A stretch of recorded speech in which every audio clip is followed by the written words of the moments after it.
Hi, Dr. Reagan Robertson, CCO of Productive Dentist Academy here, and I have a question for you. Are you finding it hard to get your team aligned to your vision, but you know you deserve growth just like everybody else? That's why we've created the PDA Productivity Workshop. For nearly 20 years, PDA workshops have helped dentists just like you align their teams, get control of scheduling, and create productive practices that they love walking into every day. Just imagine how you will feel when you know your schedule is productive, your systems are humming, and your team is aligned to your vision. It's simple, but it's not necessarily easy. We can help. Visit productivedentist.com/workshop. That's productivedentist.com/workshop to secure your seats now. The practice is very profitable, and we put a lot of effort into the team and the culture and the management and those kind of things. Is that, there's certainly stresses there, but a lot of things, because of the systems and everything else, are somewhat on autopilot, which is an awesome place to be. Welcome to Investment Grade Practices Podcast, where we believe private practice dentists deserve to get the lifestyle today while building an asset for tomorrow. Join your host, Victoria Peterson, to design the practice of your dreams and secure your financial independence. Let's get started.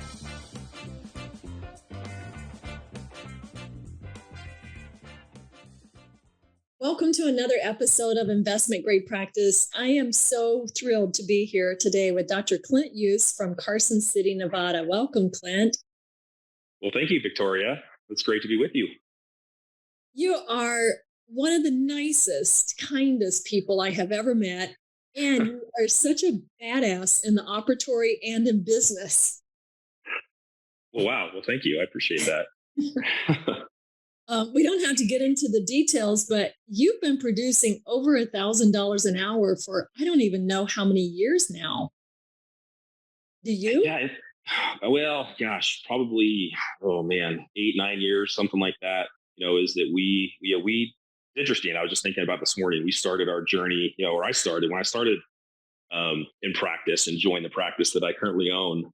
I was sitting there at a desk, in my office, and I was flipping through Dental Town, and I saw an ad for PDA, and it said on there, the PDA dentist produces $1,200 an hour and takes this much vacation and everything else. And I remember at the time thinking, like, that is crazy. Like, there is no way that is possible.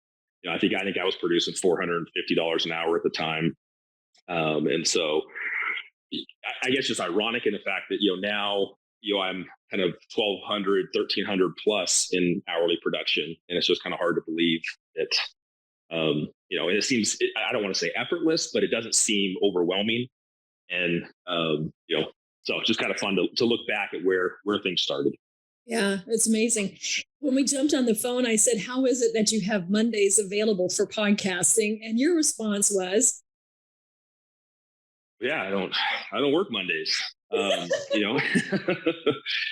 That's, I think for me, it's interesting because even when we started with PDA, to me, it was never really about a number. It was never about we have to, as far as a total number, we have to, have a $5 million practice. It was always really more about kind of lifestyle and maximizing the time that we were in the office. And so, from early in my career, I was starting kind of typical working more of a 4-day, 4.5 day work week. And after going to PDA, I was like, I'm going to cut down to 3 and see what happens. And which was awesome. I mean, at the time, I was probably early 30s. And I didn't know anybody else that was working 3 days a week.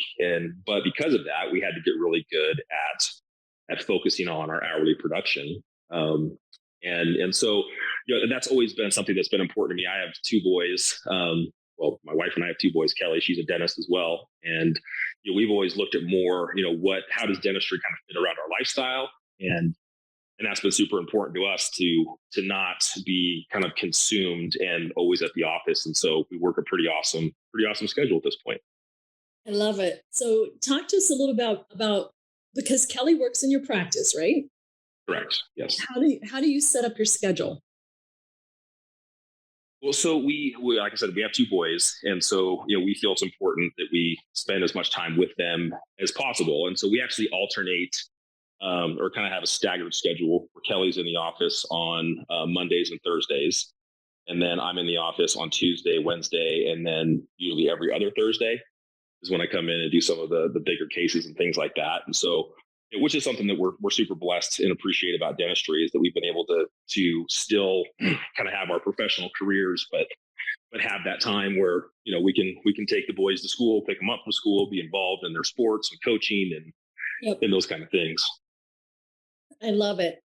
And you said early in your career, you started out actually like right out of the gates in partnership or pretty close to it. Is that right? Mm-hmm. Yeah. I joined the practice and then worked for probably just a little less than a year, and then bought into the practice. And so, yeah, most of my practicing career has been in a partnership. Recently, is I just bought out my partner. He's still part of the practice, still practicing. But up until about a year ago, is that yes, I have been in a partnership. I love it. And so let's dive into that a little bit. What do you think Sure. are the keys to success in partnership? And is there a difference in like first stage being a partner and now being a solo doctor? So that's a big chunk to bite. So we'll start wherever you want to start. Well, I think, partnerships, there's a ton of benefits to partnerships. I think that my partner, Randy, and I, it worked really, really well, and I think that we probably beat the odds compared to a lot of partnerships that we got along really well. We had similar philosophies in practice. And I guess there's a lot of compromise, and I think that a lot of it's probably personalities. Randy was, when I joined the practice, I think he's older than I am, and so he was at a stage where I think he was willing to kind of let go of the reins a little bit and let me take over as probably the younger, more energetic dentist, with big goals and dreams and visions and things like that. And so, we found in our partnership that it worked best. That I basically did most of the management running the practice, and that because of our personality types, he was okay with that, and I think trusted me and kind of saw the growth and saw the benefits of doing that. And so, we found that compromise and that arrangement early on, that it really, he was okay with me taking over that part of the practice. I love that so much, because that is one of the biggest challenges in partnerships. Is there's this duality of senior partner, junior partner, and senior partner wanting to hold on a little too long and I know it works and do what I say. But I love that you brought it up, that he saw that I had the energy and the vision to grow the practice. That's huge. Yeah. And I'm very thankful. And I think that's why our partnership works so well, is that he saw that, realized that, and was at a place in his career that he was okay kind of giving that up. And so, being a partner, the great things, there's, as far as the technology we were able to bring in the practice, having a I'm not sure you'd call it a big practice, but a bigger practice, that having 3 doctors in it, I can't imagine honestly practicing by myself.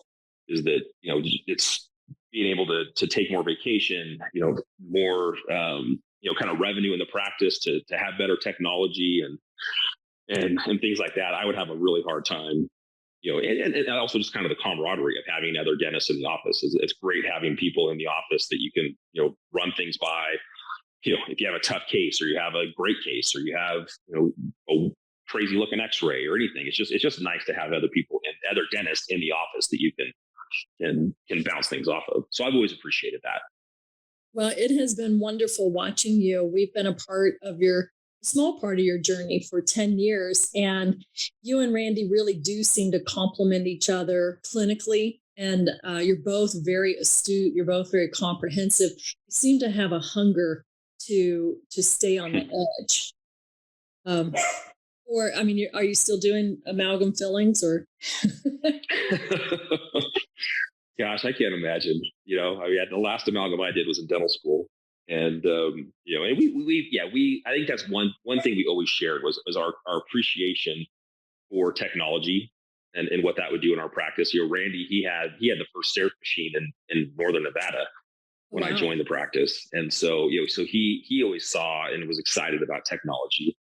and we really, run with that. And I think that's been a part of our success, and that we are, a very profitable practice because of a lot of it, because of the procedures that we do, but also the technology that we use. I was looking over our P&Ls recently and just looking at our lab bills, and I don't know exactly what the average is for. I think what 8%, 10%, something like that is the average lab bill for a dentist. And ours is usually around 3%. Because you have in-house CIRAC and other things. Mm-hmm.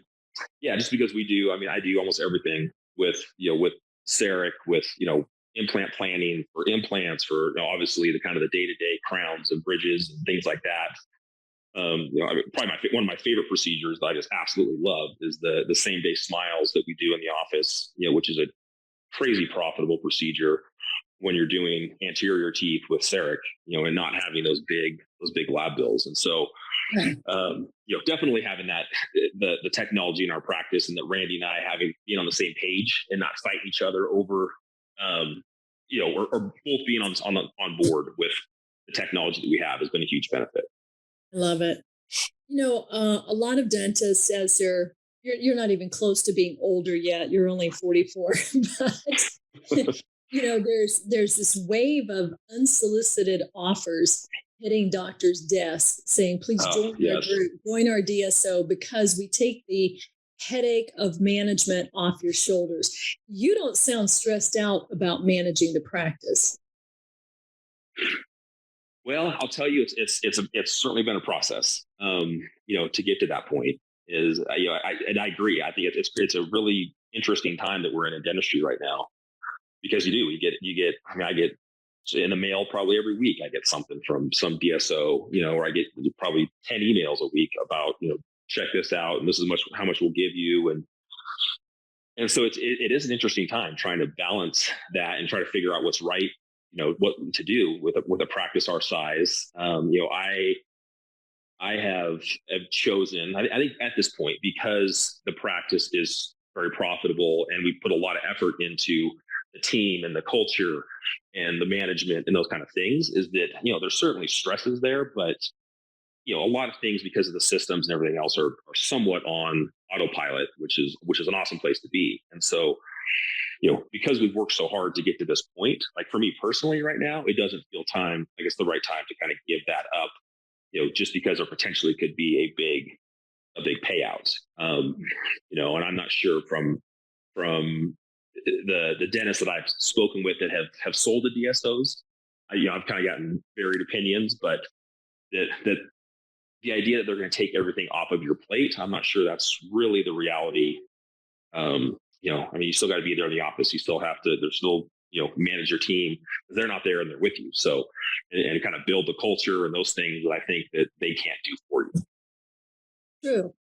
And I remember you and I having this conversation, I don't know, a few months ago. You got an offer and you go, what do you think? And I go, well, you need to have at least 20% EBITDA. You're like, well, I'm at 38%. Do you think that's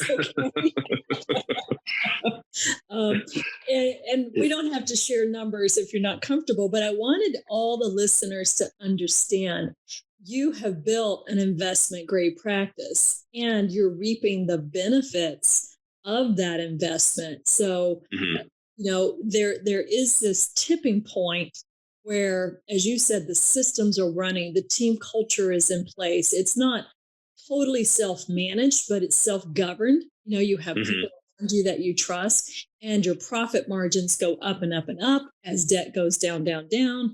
And you get to this point of, well, why would I sell? In essence, what you're doing is you're hiring someone to come in and make it this efficient and fun.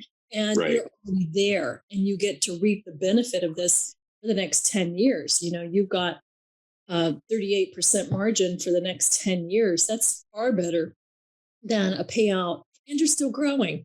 How did your mindset shift once you own the practice 100%? I'm really curious about that, because we talked about that a little bit and you're like, man, I'm ready for the next phase. Yeah. I mean, I think certainly just owning 100% of the practice, it was definitely a shift for me. We've always been, I guess, growth focused. I mean, we've always done our planning and really looked at our numbers, and not that we haven't been focused on growth, but like I said, some of it was more focused on kind of lifestyle and working a certain amount of days, and being very productive within those hours.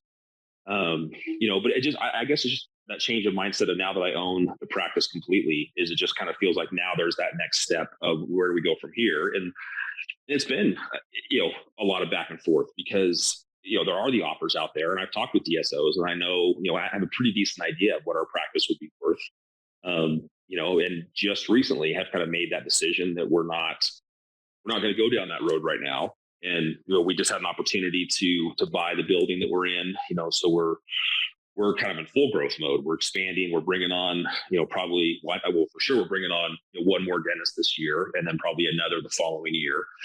So it has been a total mind shift. And it's hard to say why, except for it just feels right. It's just kind of the time. It's like, okay, you know what, this is the time that that it just feels like this is the next evolution in the practice, and it's exciting. And I think that's part of the reason I don't have really interest in giving up the practice and some of those control of the practice, because right now I feel like we're at that point where it's actually fun and exciting, and I want to be part of that. Love it. So well, and you've got the because of the productive systems you have in place, the formulary for growing 10%, 20%, 30% in a year, and not effortlessly, but you could start new cycles of growth. I also love that you are investing in another asset. So you have the asset of the practice. Now you're getting the asset of the building. So you're really moving into this third stage of ownership, where first stage is liability, like top ramen and salad is great. Yes. And you're starting the family and you're starting the business, and it's all exciting, but it's pretty lean. And you're just wondering, did you ever feel like, can you remember feeling like, how in the world will I ever pay this debt? And now you're like, really worried about it? Yes, 100%. I mean, I remember, when I first bought into the practice, and it just seemed so overwhelming. There was no way that, that you could make it happen. And you wish you could have that perspective now that you had now, to look back and realize that it's all going to be fine. But oh my gosh, yeah, it's, and I think that's, as a young dentist today, I'm not sure. It's hard to say, whether I want to start my career in today's environment, just because I think it's tougher and tougher for younger dentists to find opportunities that aren't kind of corporate based, and be able to kind of follow their vision. I mean, I think most people or a lot of people go into dentistry because they kind of have that entrepreneurial spirit, and they want to own a business, and I think in a way that's becoming a little bit tougher than it has been in the past. Yep. But you're proving that it's a worthy endeavor. Oh, 100%. And I'll tell you, I talked to a lot of millennial dentists, and excuse me, there are some hotshots out there that, if you are entrepreneurial and you've got charisma like you have, the young doctors are saying, they're planting this stake and saying, hey, I'll build my practice. I'm going to get amazing. Then I get a second location. And then they bring all their buddies in who don't want to be entrepreneurs, and they grow these small 5 to 10 to 20 practice private groups, not private equity backed, but just groups, which are really cool too. So I think the millennials are extremely entrepreneurial and looking for mentors like you who have done it, who just give them this confidence. So it's really valuable and important for you to be here today, sharing your journey. So yeah, and I definitely have seen that. I know that the dentist that we're just in the process of hiring right now. I mean, one of his biggest, he's in the corporate world, looking to get out of that. But he's just dying for mentorship. He's just dying to have somebody to kind of in a way kind of show him the path of ownership and obviously clinical dentistry as well. But I think that's something that's unfortunately lacking in the corporate world. Is that the dentists come out and they need to make a paycheck, and they join certain practices, but they never in that environment kind of get that mentorship that you could get in a private practice. And so for me personally, it's important at this stage to be able to provide that, and kind of, keep the keep the dream alive, I guess, of private ownership. Yeah. Do you think that's the key to good partnerships, is being willing to mentor and share? Oh, for sure. Yeah. Yeah, I mean, there's no perfect partnership and there's no perfect scenario, but I think that in my mind, a good partnership scenario is a little more experienced dentist and a newer dentist. Mhm. Because you get that, the older dentist can mentor and provide some knowledge and kind of streamline the process of hopefully minimizing some of the bumps along the way. And then you have the younger dentist that kind of has the excitement and the energy and the the and a drive, partly Yeah. probably just because they're new and partly because they got to pay their bills. Work 4 days but a week. yeah, exactly. But they have that drive and excitement, and so I think that's a good situation for a lot of partnerships, is that kind of that mentorship model. I think it does work really, really well. How do you stay on top of, some of the things that really are stressful for owners in a private situation are accounting and taxes and payroll taxes and all of that kind of stuff. How do you organize the financial aspect of the business so that it runs like clockwork? Well, yeah, I mean, I think honestly is surrounding yourself with good people. That's something that I've always believed in. Is that there's certain things that I do well and certain things that I enjoy doing and certain things that should be done by others. And a lot of things that should be done by others. And so I think that we have done a good job of really surrounding ourselves and hiring a lot of the right people. I mean, obviously, with our relationship with you guys has been one of our greatest decisions, was to join PDA and start there, because you guys have had so many resources for us over the years, and connections and relationships and things. And so, I think with a practice that is our size, we've certainly had to hire a lot of those things out of the practice. But I think it's just finding the right people. It's just finding and trusting them that they know what they're doing, and having that relationship with a good CPA and a good financial planner, and someone that is an expert in their field that can advise you on those things.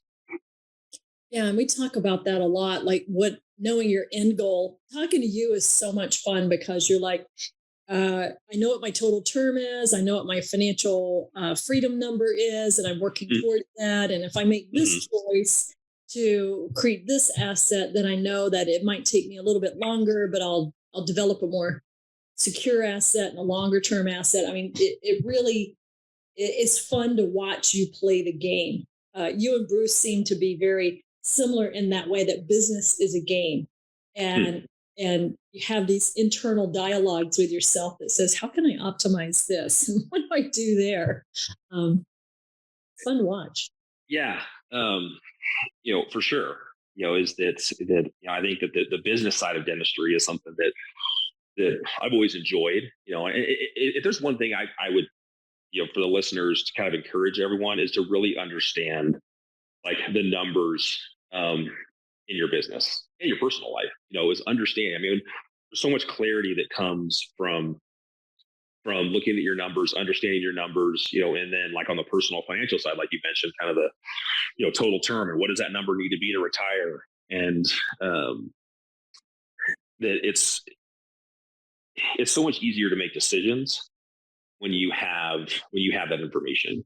And one of the most impactful courses, it's funny, I mean, I've done SPEAR, I've done a million different clinical courses that have all been great for the clinical side of dentistry, but when you guys did Driving the Bus, which is just, the kind of the business management, understanding the numbers and setting up budgets and those things, for our business, there's hands down, there was not a better course than that one that we took that kind of brought that to the forefront, where you look at it, you're like, man, I got to understand my numbers and what all this means, and kind of setting budgets and really running it like a business. I think dentistry has been profitable enough for most that they can just kind of show up and do it and still make a good living and you do what they want to do. But that really took it to the next level for us, was understanding those numbers and being able to make decisions based off of that understanding. Oh, that's awesome. I'm glad you brought that up because I was really going back in time and I remember one of the very first thank you notes I ever got from a spouse was from Kelly after you went to driving the bus and you came back. And she said, "Thank you for giving me my husband back. He's no longer working nights and weekends to balance the business and clinical side of life." And that was really so special to me that as a spouse, she noticed your stress going down and that you got so much more organized. Yeah. And so I think that is huge, is understanding those numbers and really how to run your business like a business. Is something that I think a lot of dentists, maybe they don't enjoy it. Maybe they're just too busy on the clinical side. But it has made a huge difference for our practice and maybe the other encouragement, something that we've always done in PDA, which has been kind of our highlight of the year is doing that annual planning, spending time looking at your business and setting goals and looking at the year to come and looking at how much time off you're going to take and kind of working backwards from there. Is that, well, that, and that's always been, we made you guys, we made you guys come out here, the year that we didn't have the annual planning. We made our own annual planning. Yeah, there were 2 years that, we started doing it every other year for whatever reason. And those particular years we weren't having. One, you came out to Anacortes and you saw us. And the other one, we met in Tahoe and went to dinner in Truckee and had such I know. That was awesome. Well, we are definitely having it this year. You'll be one of the first to know. It's going to be in September. So September 22nd through 24th. Go ahead and mark your calendar. Oh, perfect. The way that November, December's on top of the pandemic crunch, we thought we better back this up. And I know that you and a lot of our clients are updating your plans quarterly now or every 6 months. We're not even going out a whole year because, like you said, bringing on an associate now, how will that impact my schedule? Then maybe another one. So we're starting to shorten the timeframes a little bit and looking at more like do a 12-month rollout, but every 6 months, look at it again and roll it back out and roll it back out. So we're going to be doing that in Dallas, September 22nd through the 24th. And awesome. Taking it to a whole new level. I can't tell you all my special guests. Oh, yeah? You're going to love it. You are going to love it. We can't wait. That's always a highlight for us. And yeah, we are doing it quarterly now, with our coach, who I got to give a little shout out to is Chris, who's awesome. More of a member of our family than our coach now, but yeah, we do that quarterly now, is that we're meeting and doing more of our kind of business planning and things that we used to do annually. Just because we got a lot going on, which needs to be figured out. So, it just rolls off your tongue, your confidence, your business acumen, your clinical acumen. You're like, well, of course I meet with my coach and we do this and we do that. It's so wonderful to see an example of someone who's integrated so many moving parts. One more topic I want to hit on, because I know this is a passion of yours as well, sure. is marketing. I remember when Kelly joined your practice, and you and Randy, not that you were like Tarzan beating your chest, but you were very strong, masculine energy and figures in this practice. We bring in this beautiful blonde, blue-eyed mom and her energy in it, and it changed everything. And for me, I thought it made your marketing even stronger. Do you want to talk about marketing a little bit? Yeah, I'd love to.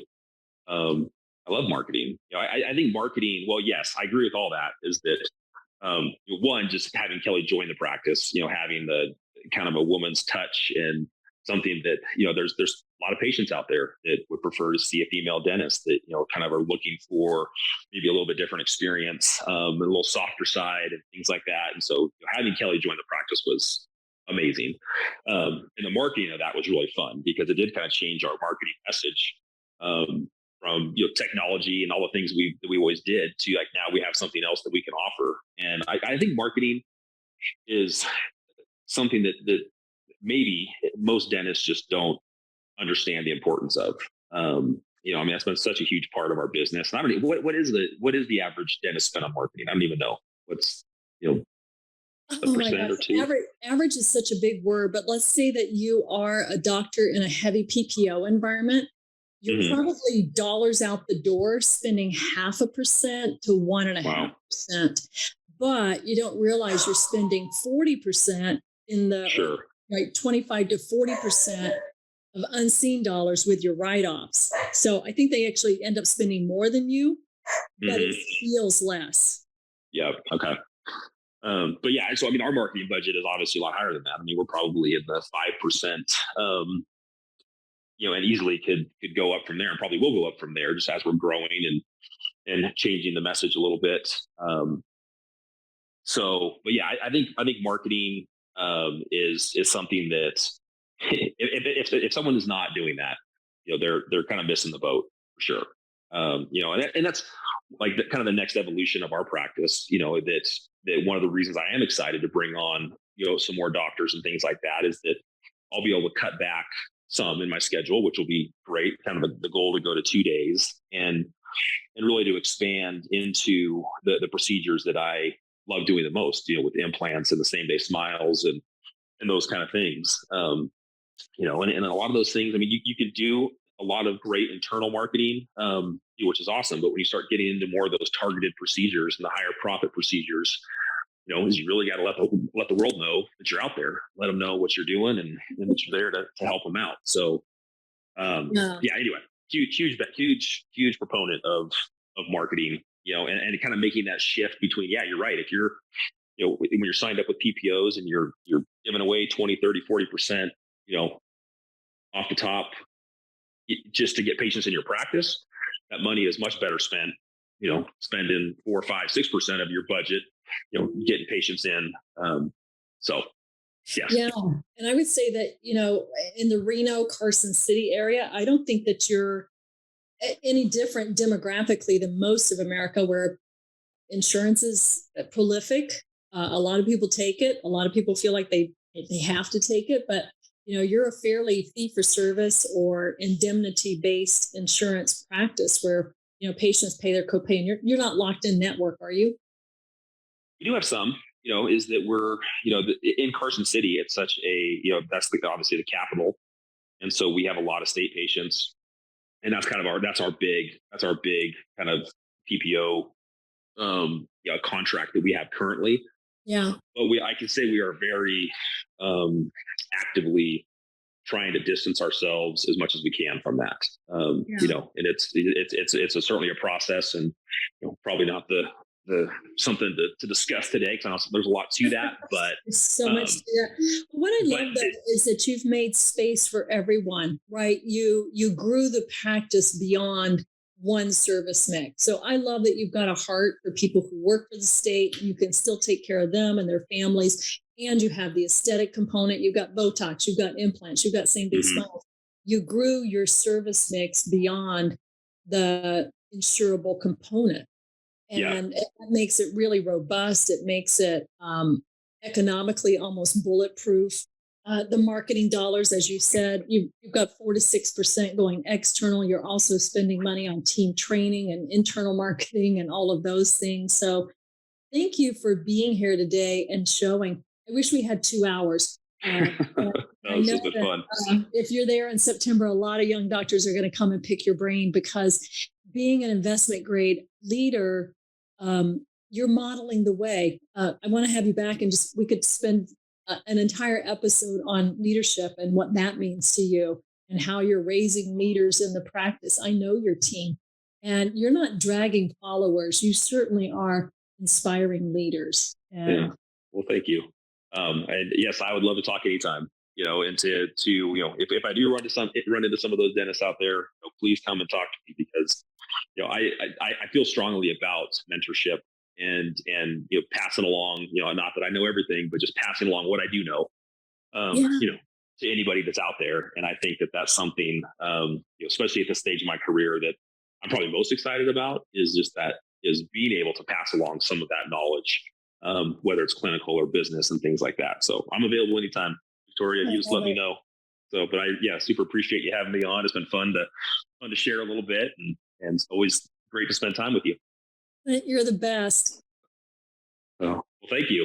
You as well. I can't thank you guys enough for what you've done for our business and just the relationships, and we are excited. I mean, it's been such a bummer with COVID and things that's, tougher to travel and get groups together and all that. And so we will be there in September, because that's always a highlight for us, is seeing our PDA family. So thank you guys.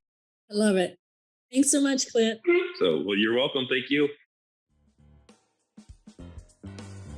Thank you for tuning in to this episode of Investment Grade Practices Podcast. If you find value in this episode, help us spread the word by passing it along to a dental friend, subscribe, and give us a like on iTunes or Spotify. Learn more about building your investment grade practice at productivedentist.com today.